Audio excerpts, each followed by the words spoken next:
Hey guys, it is Sunday morning. I got out here a little bit to take pictures.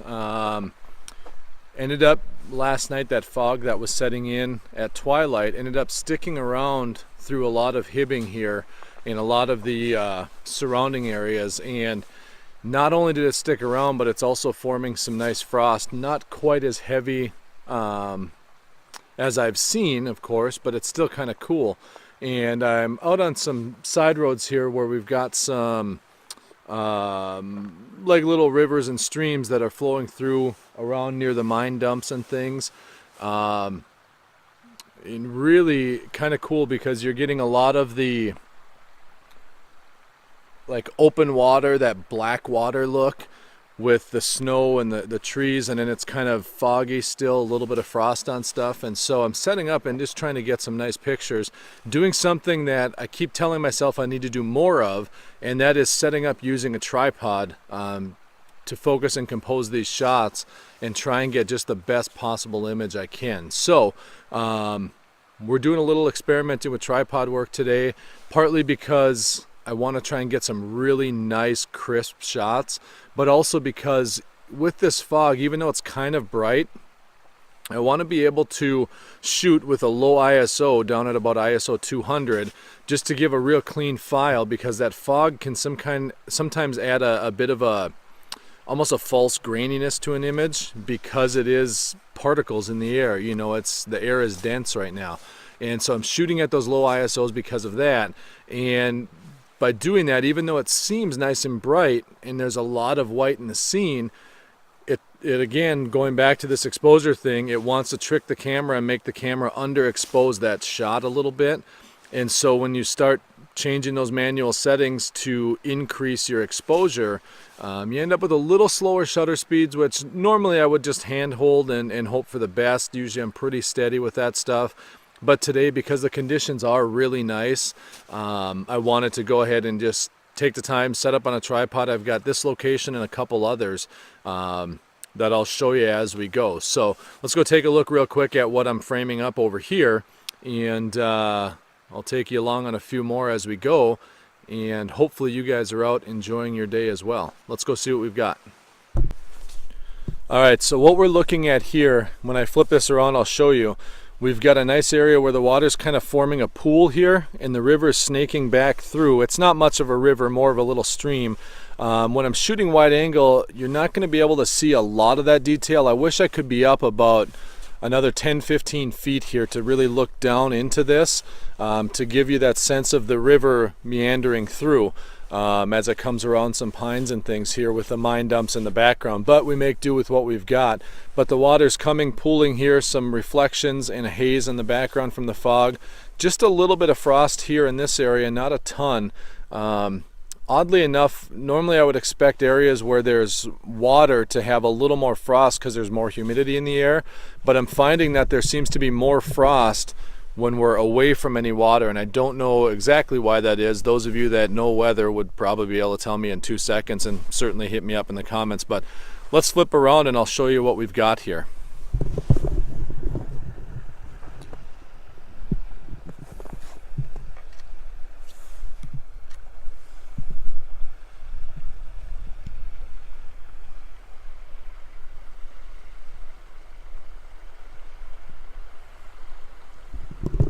So this is the first of the scenes. It's a pretty cool little spot, so I'm going to try and get a picture or two here. I think I've got everything lined up, composition set up and everything else, so I shouldn't have to really snap too many photos. Exposure looks good, everything else, so we're going to let it rip and see what we get. So I'll let you watch as we do it.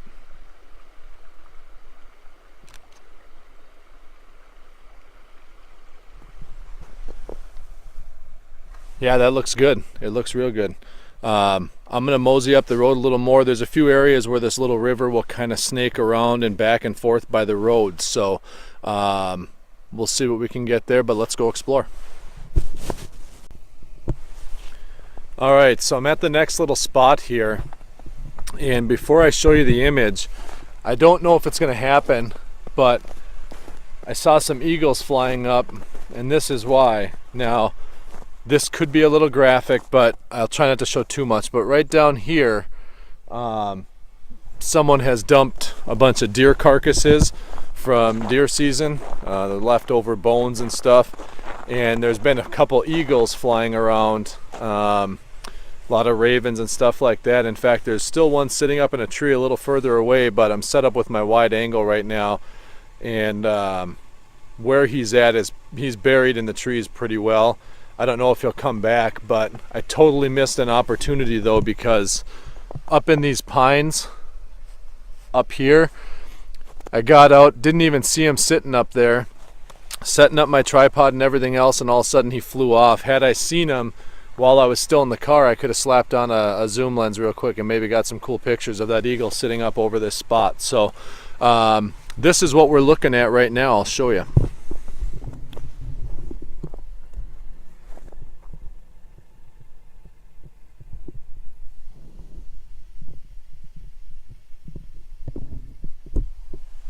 So when I was looking here and I saw that eagle, he was right up here.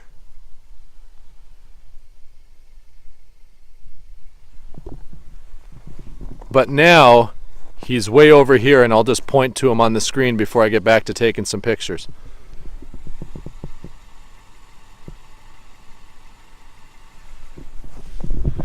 He's staying close, but I don't think he's going to come any closer while I'm standing here. So we'll see what happens. It'd be kind of cool if he got used to me enough and just flew down right in front of me, but I don't expect that to happen.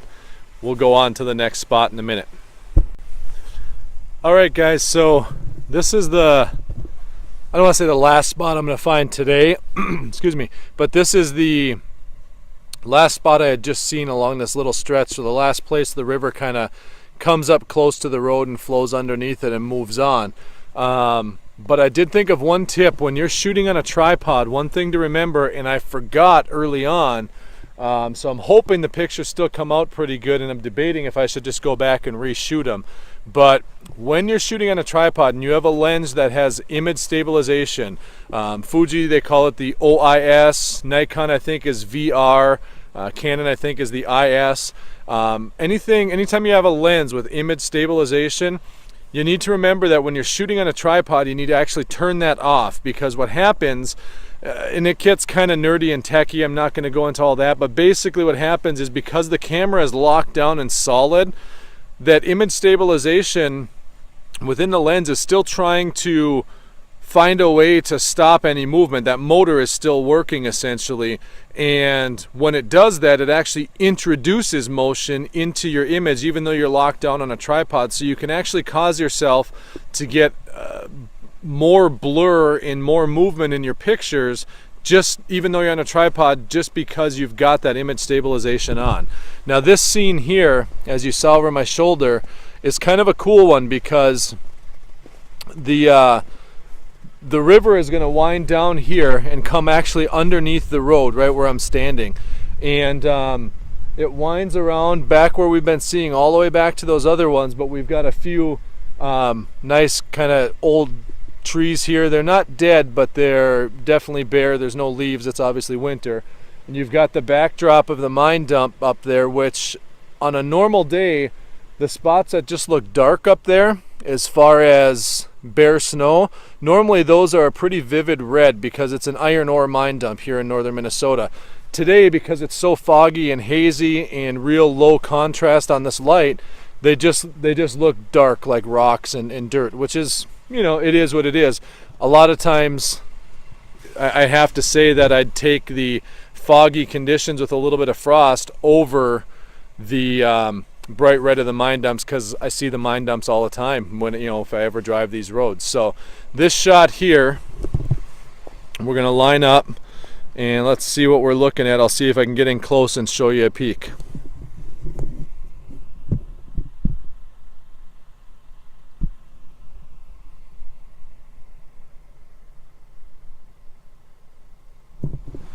So it's really a cool scene. I'm going to grab a couple more pictures here and then keep on heading down the road to see what else I see. Hopefully I'll be able to get some of these edited tonight and tomorrow and share up some new work with you guys, and see what we go and get from there. So those of you that are photography fans and want to know about the gear, even though the gear doesn't always matter. I'm shooting right now on a Fuji X-T1. I've got it set up mounted with a Fuji 10 to 24 millimeter wide angle lens, and shooting right now in manual controls just to make sure I'm getting the scene how I want, keeping that contrast without blowing out the snow like we were talking about the last few days. And then I do set up and use a Vanguard tripod system with a ball head on it that I really have enjoyed. I've used it for many years. I should use it more, but a lot of times I'm more into the run and gun type of photography where I see something, I jump out, I shoot it, or I go take a walk and just shoot as I'm going. But shooting from a tripod is nice. It really lets you slow down and see what you're photographing. So I'm gonna get going, take a few more pictures, and I'll show you a few more bits of scenery and anything else interesting that comes through the day. If I don't get a chance to talk to you guys again though, you guys take care, have a great afternoon, and I will see you tomorrow.